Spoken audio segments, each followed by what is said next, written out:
Merci, Monsieur le Président, et merci, Lisa, de la présentation de ce vœu. Bien sûr, notre groupe votera et soutient ce vœu, comme il est aux côtés de la communauté éducative qui, dans notre département en particulier, mais au-delà, également se mobilise massivement depuis plusieurs semaines. Car nous en avons la conviction, ce qui se joue en matière de politique éducative en ce moment est essentiel et grave. Quand on liste l'ensemble des mesures, des réformes, des décisions prises par l'État en matière d'éducation ces derniers temps, comment ne pas s'interroger sur leur finalité réelle? Et quand je dis qu'il faut nous interroger, ça n'est qu'une tournure rhétorique, car il est de plus en plus clair et de plus en plus visible que c'est à une attaque en règle de notre école publique, à tous les échelons, que le gouvernement a décidé de se livrer. En primaire,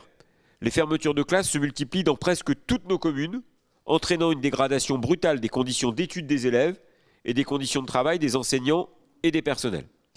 Le remplacement des enseignants absents, bien que l'État ait promis qu'il serait désormais assuré, est toujours loin de l'être, et dans notre département, cela a été dit, un élève perd de ce fait en moyenne une année de classe pendant sa scolarité.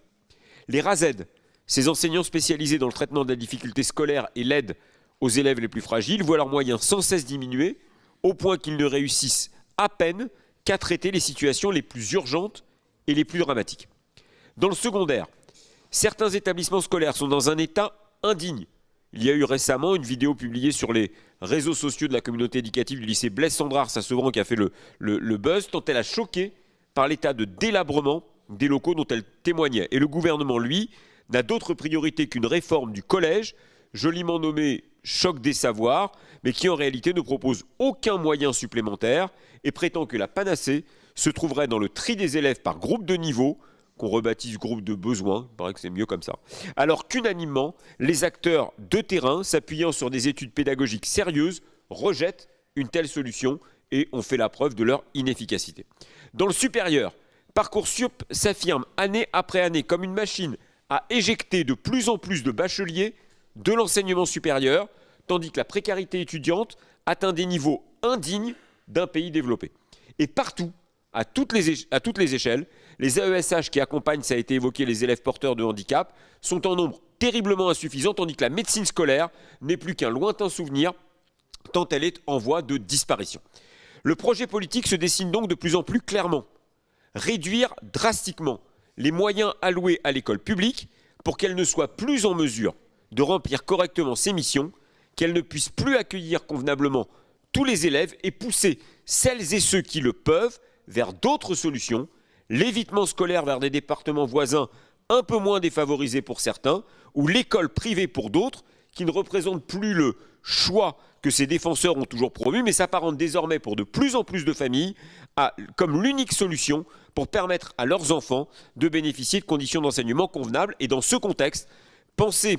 que l'abaissement de la scolarité obligatoire à 3 ans est le fruit du hasard ou une marque d'affection pour l'école maternelle serait faire preuve d'une grande naïveté, parce que, on le sait toutes et tous ici autour de la table pour être élus municipaux, la principale décision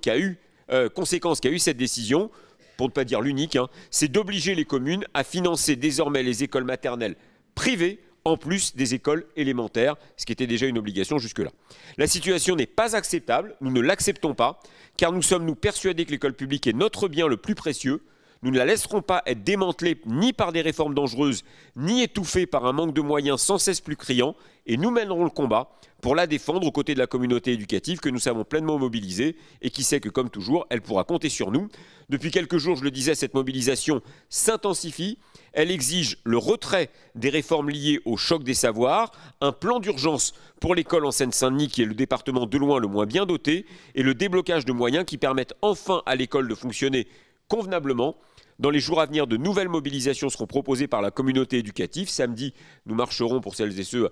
qui ont un peu d'énergie et la force de conviction entre différents lieux du département et la mairie de Montreuil, où nous convergerons. Et nous y serons, j'espère, de plus en plus nombreux, parce que nous considérons que notre place, elle est là, au cœur et aux côtés de celles et ceux qui se battent pour défendre notre école. Je vous remercie.